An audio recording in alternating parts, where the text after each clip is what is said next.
my name is James Sederberg and I'm a CPA here at Elevation Tax, and I'm going to spend the next couple of minutes going over the instructions for the files that were sent to you via email. The files used as an example in this video are for S corporations, but this also applies to multi-member LLC returns. Before I start, I want to note that the email screenshots in this video are taken from Outlook. If you have Gmail, Yahoo, or another email provider, the location of the attachments and design of the email will look different. Despite the difference, the process will still be the same. At a minimum, 3 files would have been sent to you. The maximum amount could vary. It is possible to have as many as 5, maybe even more files. Regardless of the amount of files, be sure to download and save each file to your computer. Since the returns were sent via email, we password protect each file. An email that contains the password will be sent to you right around the time the instruction email was sent. In order to open a file, you will need to double-click on the attachment you wish to open. When clicked, you will be prompted to enter the password. After entering the password, click OK, and you will then have access to the file. You can then save the file to your computer. I will now go over each file you received. For sure, at least 3 files would have been sent to you: the client file, K1 files, and signature documents. The client file contains the federal return, supporting statements and schedules, and if applicable, any state returns. Use this file for your own review. If you encounter any inaccuracies, please notify us so we can make the correction. Do not sign and send the signature documents back to us if a return is inaccurate. We will need to update the return and send you the new files. We recommend that you keep a copy of this file for your records. The next file is the K1. The K1 reports the shareholder or member share of the business profits or losses.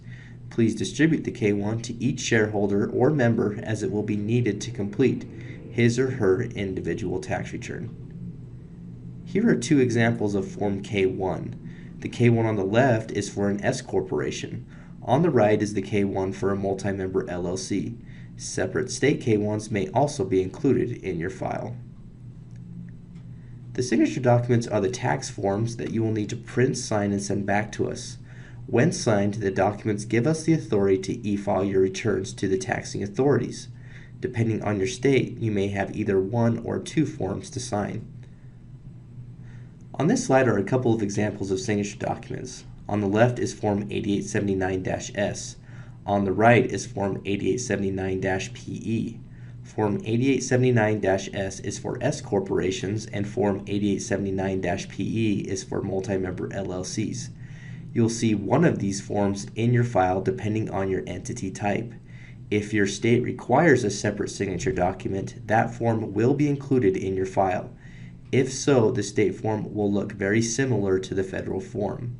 For Form 8879-S, you will need to sign your name on the officer signature line. For Form 8879-PE, the member signs on this line.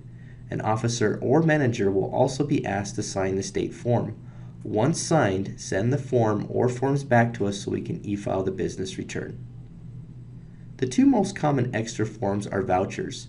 This includes federal and state tax payment vouchers as well as estimated tax vouchers. The first is the tax voucher from the tax return. Here's an example of a voucher for an S corporation.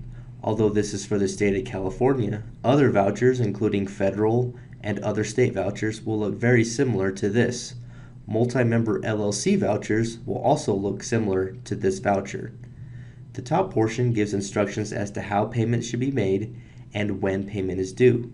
For mailing payments, be sure to detach here and mail the voucher along with payment. The next voucher is an estimated tax payment voucher. These are payments that are made for the current tax year. There can be up to 4 vouchers, so pay close attention to each due date. The instructions for filing are listed here and the due date is listed here. Again, for mailing payments, be sure to detach here and mail the voucher along with payment.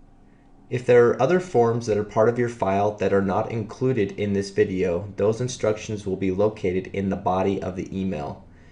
These forms can possibly include annual reports and local returns. Be sure to send us a copy of your signed signature documents. You can send them via upload, email, or fax. If you do choose to upload the signature documents, the same link that is listed here is also listed in the instruction email. All you'll need to do is click on that link within the email. If you have any questions, please do not hesitate to contact us. Thank you.